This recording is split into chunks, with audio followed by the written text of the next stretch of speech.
extinguished by darkness. But his justice, it was served in full view of the world.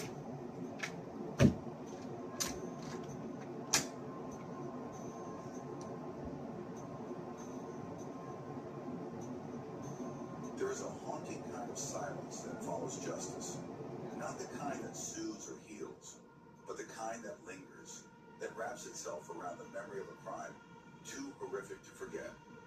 For the family of Jorge Martin Carano, the conviction of Scarlett Blake was not a triumph. It was an end to a nightmare, yes, but not the end of pain.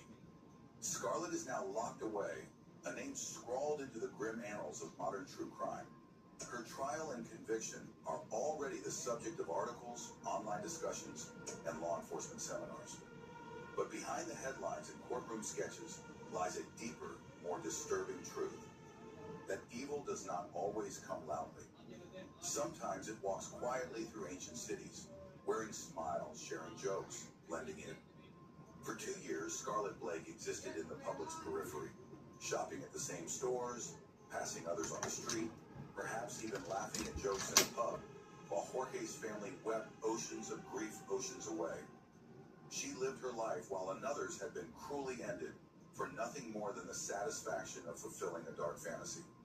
What's most unsettling is that Jorge and Scarlett were not connected by a vendetta, a feud, or even a relationship.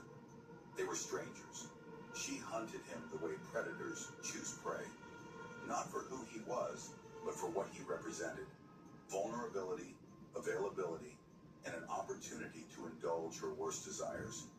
Jorge was not careless. He was not reckless. He was just human, trusting enough to believe he could walk alone at night without consequence. And that's the bitter truth this case leaves behind. Sometimes being kind, open, and trusting is all it takes to become a target.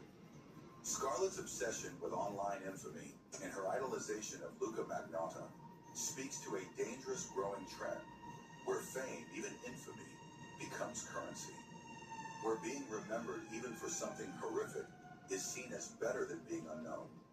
Where the boundaries between fantasy and action, between chat rooms and crime scenes, blur until they vanish entirely. Her sentence,